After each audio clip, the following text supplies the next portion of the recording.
زبان کی حفاظت حضرت ابو سعید رضی اللہ تعالیٰ عنہ حضرت محمد صلی اللہ علیہ وآلہ وسلم کا یہ ارشاد نقل فرماتے ہیں، جب آدمی صبح بیدار ہوتا ہے تو اس کے تمام اعضاء زبان کے سامنے عاجزی کا اظہار کرتے ہوئے کہتے ہیں کہ ہمارے واسطے اللہ تعالیٰ سے ڈرتی رہ، اس لیے کہ ہم تیرے ساتھ ہیں۔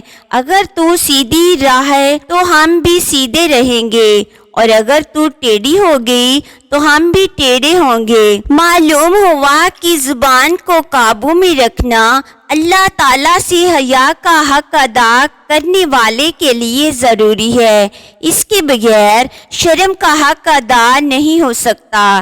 اس کی بنا پر نبی برحق رسول اکرم صلی اللہ علیہ وآلہ وسلم نے نہایت تاکید کے ساتھ زبان کی حفاظت کی ترغیب دی ہے۔ آپ کا ارشاد گرامی ہے، جو غلط بات کہنے سے خاموش رہا وہ نجات پا گیا۔ ایک صحابی عقبہ بن عامر رضی اللہ تعالیٰ عنہ نے آپ صلی اللہ علیہ وآلہ وسلم سے دریافت کیا کہ نجات کیسے حاصل ہوگی؟ تو آپ صلی اللہ علیہ وآلہ وسلم نے جواب دیا، اپنی زبان قابو میں رکھو، اور تمہارا گھر تمہیں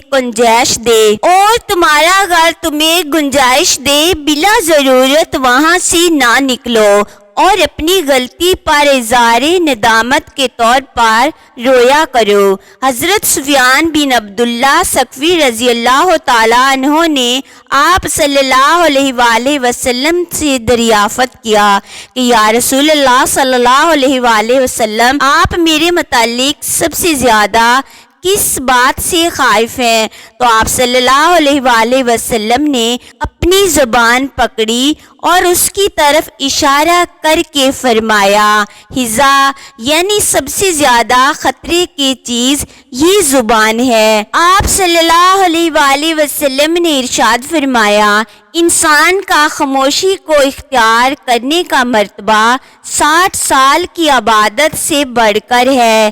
ایک مرتبہ آپ صلی اللہ علیہ وآلہ وسلم نے ارشاد فرمایا، جو شخص مجھ سے ان 2 چیزوں کی ضمانت لے لے، ایک وہ جو اس کے 2 جبڑوں کے درمیان ہے یعنی کہ زبان، اور ایک وہ جو اس کے پیروں کے درمیان ہے یعنی شرمگاہ، تو میں اس کے لیے جنت کی ضمانت دیتا ہوں۔ نبی اکرم صلی اللہ علیہ وآلہ وسلم نے صحابہ کرام رضی اللہ تعالیٰ عنہ سے خطاب کرتے ہوئے فرمایا، کیا تم جانتے ہو کیا چیز لوگوں کو سب سے زیادہ جنت میں داخل کرے گی؟ پھر آپ صلی اللہ علیہ وآلہ وسلم نے فرمایا، وہ اللہ تعالیٰ کا تقوی اور خوش اخلاقی ہے۔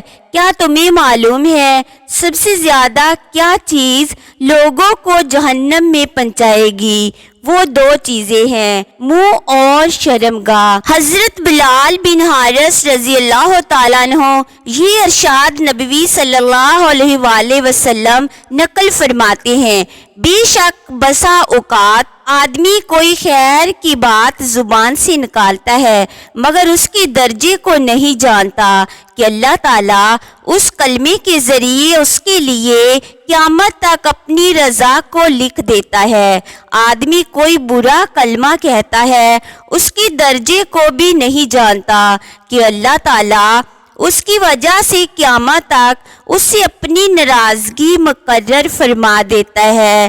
یہ ارشادات مبارکہ کے ہمیں بتاتے ہیں کہ زبان کی حفاظت کس قدر ضروری امر ہے۔ کونڈوں کی من گڑت کہانی۔ رجب کے کونڈوں کو ثابت کرنے کے لیے ایک جھوٹی کہانی کا سہارا لیا جاتا ہے، جس کا خلاصہ یہ ہے کہ مدینے میں ایک غریب لکڑہارے کی بیوی نے امام جعفر صادق کو یہ کہتے ہوئے سنا کہ جو 22 رجب کو میرے نام کے کنڈے بھرے گا، پھر اللہ تعالیٰ سے جو بھی دعا کرے گا وہ قبول ہوگی، ورنہ قیامت کے دن وہ میرا گریبان پکڑ لے۔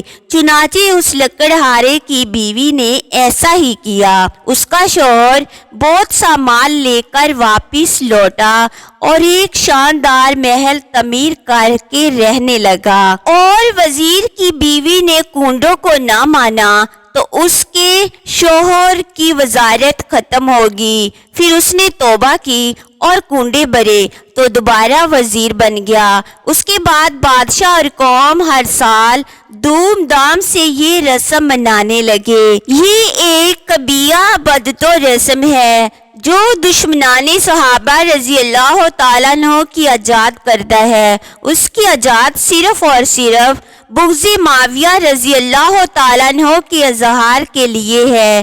اس کا دین اسلام اور شریعت محمدیہ سے کوئی تعلق نہیں ہے۔ مفتی کفایت رحم اللہ علیہ فرماتے ہیں، رجب کے کنڈوں کی کوئی حیثیت نہیں، یہ گڑی ہوئی باتیں ہیں، ان کو ترک کر دینا چاہیے۔ ان کو شرعی سمجھ کر پکانا، بنانا، کھانا بدعت ہے۔